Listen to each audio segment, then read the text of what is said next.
Hi and welcome to the third and final boss in the Death Knight wing. This is probably the most infamous fight in Naxxramas and all of Classic WoW, which is the four Horsemen. So we have Lady Blaumax, or Blamo, Thane Corthus.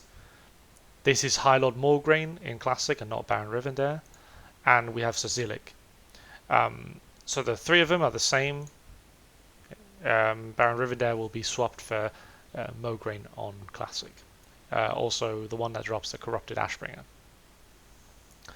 So what's interesting about this fight is that you need 8 tanks to complete this fight properly. 8 warrior tanks preferably, but any tank will do.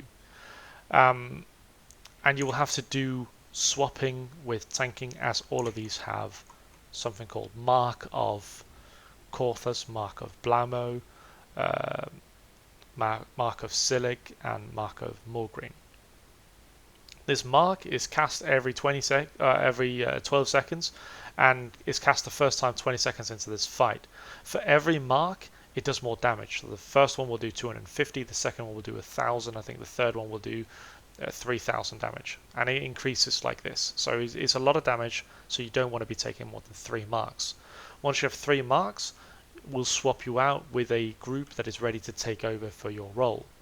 This also goes for tanking. This is why you need so many tanks, as there are 4 bosses and each of them need 2 tanks to be tanked.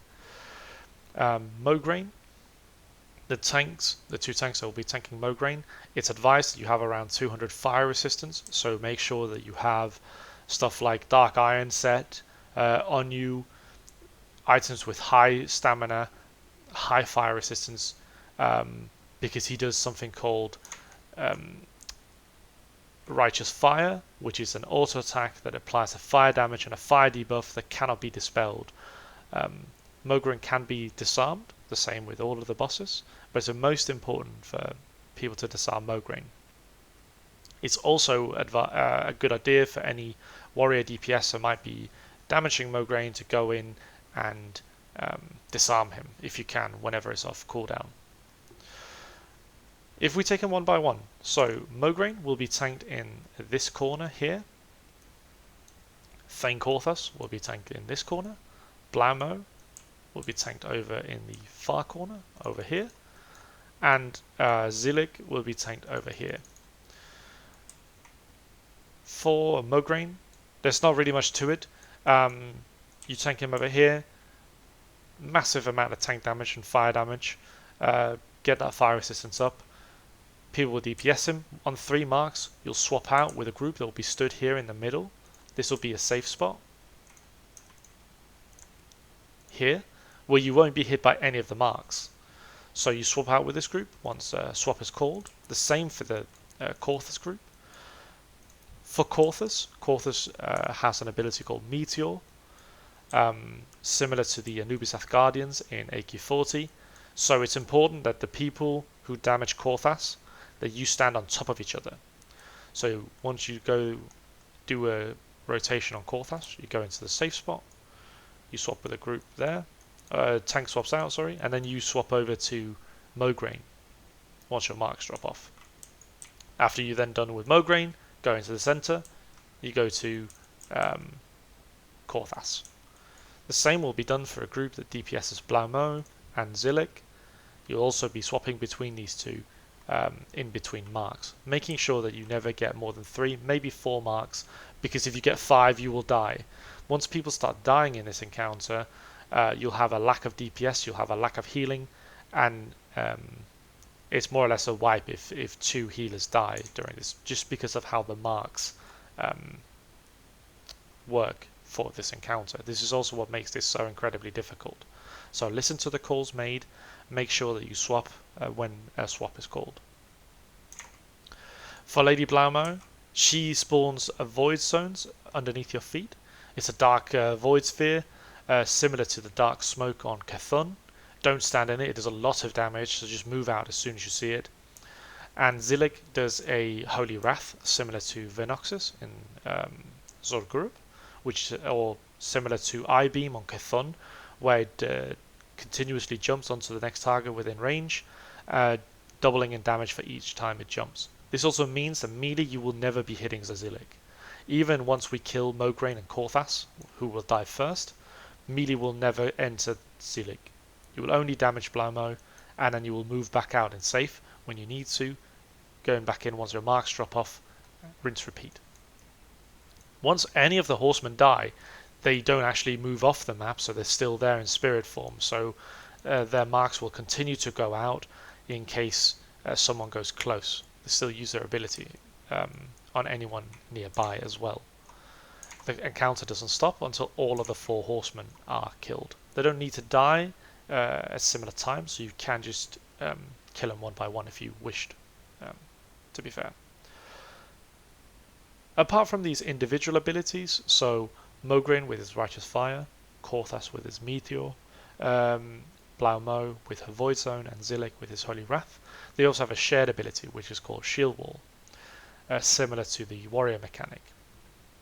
This is cast whenever a horseman hits 50% and 20%, and it will be cast for every one of them. So if you get Korthas to 50%, then they all get Shield Wall. Then when you get Mograine to 50%, all Shield Wall, etc. I'll have a picture on the website as well, showing you how rotations will be made and how we'll do it. Tank swapping will be done in Angry Assignment. Healers, you will have a specific way of rotating in this fight. Look to your class leader as well for how this is done. But basically you'll be divided into 3 colors. So we'll have a red healer, a green healer, and a blue healer. And we'll have one of these in each group. So this means you need 12 healers to complete this fight and 8 tanks. So half the raid will be tanking and healing in this. So we'll have 3 healers over here. So we'll have a green healer, we'll have a red healer, we'll have a blue healer. Now, for Korthas, they'll be stood in together with him because they will need to soak the... they won't be stood near Korthas because they will need to rotate. So we don't want anyone randomly dying from a meteor being dropped on them, but they'll be stood together. So the way that healers will rotate is that the red healer on the first mark will go clockwise around. So the healer from Korthas will move to Blaumo, Blaumo will move to Zilic, Zilic will move to Mograine, and Mograine will move to Korthas.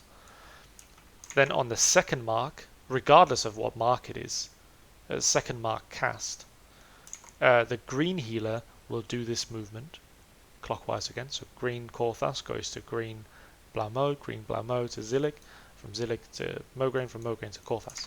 And on the third one, the blue healer will swap. This means that we'll always have 3 healers and we'll rotate them so that only one healer is moving at a time. Because if you have all of the healers move at the same time, you'll have all this travel distance between them and tanks might die during that. So the safest way to do it is rotate one healer. But as you can see, this also means that if a healer starts dying or a healer starts going then it's obviously pretty deadly all of a sudden being one of the tanks where there's only one healer with mana left if a swap is called on one of the healers, etc. But we need to keep this rotation up. Once Korthas and Mograine are dead, healers will just rotate to the safe spot and make sure that they can go out and heal, so make sure that we always have healers going.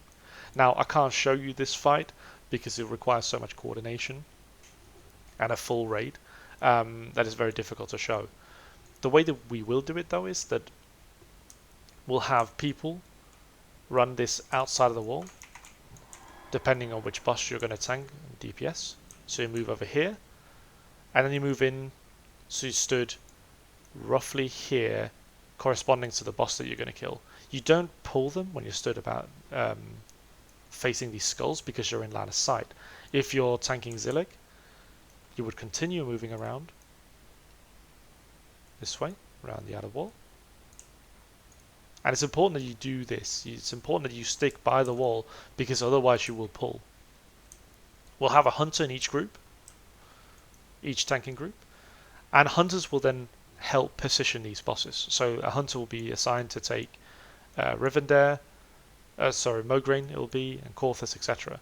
If we don't have full hunters, we'll try and make sure that the tank just runs up and grabs it, or any other range grabs that particular boss, aggro's onto it, and we pull it to the corner, then we start tanking it. We have 20 seconds before these marks start rolling in, so there is time to position the bosses before you start going. It's important that these bosses are tanked right in the corner because the mark range is so long.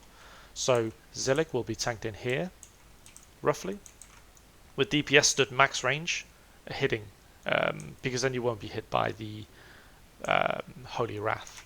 Same will be done for Blaumo over here in this corner. It'll also be shown in the picture on the website, so you can see it. Corthus again right in his corner, and Mograine right in his corner. Other than that, you just slowly but surely kill all these off. There we go. They're moving out here. This is only something that they do on retail. They do not do this on classic, so don't be fooled thinking that they'll just magically move into position themselves.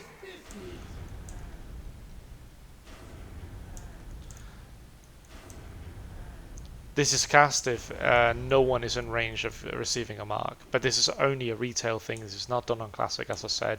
The bosses will have to be dragged to their corresponding position. So this is a bit of help that people got on retail. This is why this fight was a lot easier when Wrath of the Lich King came out, as opposed to the classic version. Other than that, kill the bosses, grab the loot in the middle, and I'll see you for Sapphiron and Kel'Thuzad.